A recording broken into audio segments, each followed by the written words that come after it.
So I'm going to pretend that this horse right now is one of my my young 2-year-old, a young horse that I'm, let's say, at maybe between my 5th and 10th ride or 10th saddle on him. I'm working in around pen, and I just started getting on him. And at this point, I must have had you know, maybe at least 10 encounters with him where I worked him in the round pen.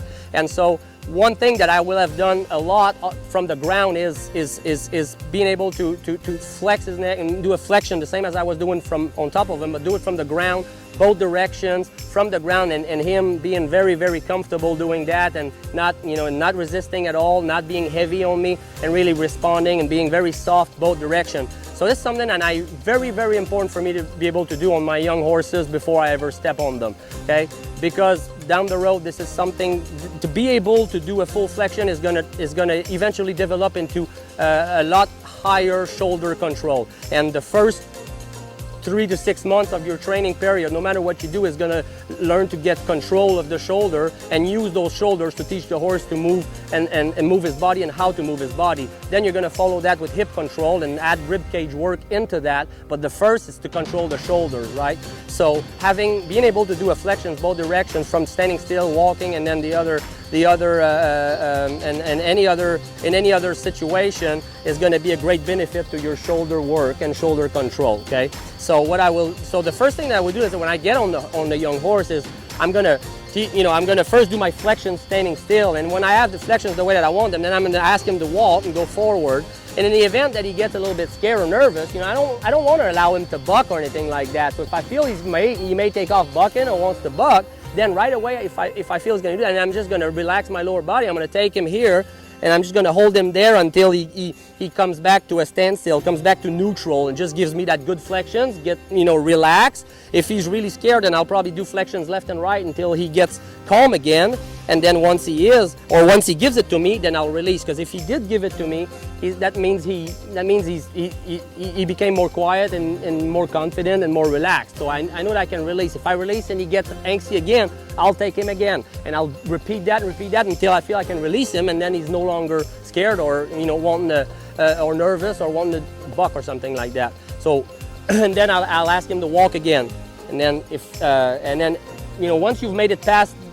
Some horses, they may not even be scared, but once you made it past the fear and the fractiousness and all that, and they're pretty relaxed, then you want to teach them to actually go forward, give you a full flexion without losing their forward motion. That would be one of my first goals with my young horses before I do anything. What I would like to be able to do is walk, do a full flexion like I just did, release, and I have no change in motion. My stride didn't shorten. I felt no resistance at all. Okay, so that means that the horse has his energy in his body and in the right place. Okay, so once you can do that, then I would ask him after that trot and lope. I wouldn't worry about doing it at the trot and lope at the beginning, but then I'll trot him, lope him, and then I'll go back to the walk and do it again at the walk. Okay, so I really feel like this Swivel-Free system is going to be a great help in order to accomplish that.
I don't know if you guys could see a difference from the beginning until the end, but towards the end, he gave it to me pretty good. He gave it to me from the beginning, but he was just looking forward for me to release him so that he can kind of spring out and stretch out a little bit. His energy went back into his neck and to his shoulders being a little bit more heavy.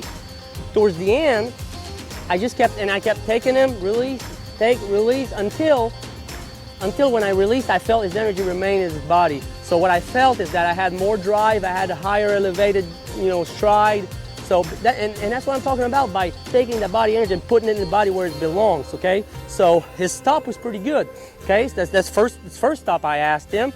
But if when you work, you're able to control that energy and put it in the right parts of the body to execute a maneuver, they are in a perfect position to do anything, whether it's a lead change or a sliding stop or whatever it is. You prepare the horse to do that, okay? So this is why flexions are super important to me. I didn't want to do too much of a flexion like that, the lope. I just want to take more as if, lifting that chin so that I get that shoulder to come up. But for the horse to be able to lope and give that, he needs to use his body in a very, he needs to, have a lot more drive. He needs to elevate his shoulder. So he needs to put his body in a much more effective position. And once I have full control of that and I'm able to distribute that energy in the right parts of the body effectively and instantly, then that's when you're in a position where, okay, I can teach this horse to change lead pretty easy now, or I can teach him to do a sliding stop or whatever, because I have control of the body parts, okay? So a horse that focuses all his attention or his energy in his neck is gonna, and most of us tend to kind of look there and pull here, and so we center our energy here and we forget what's going on here, and this is when things get heavy and this is when lead change don't happen or whatnot.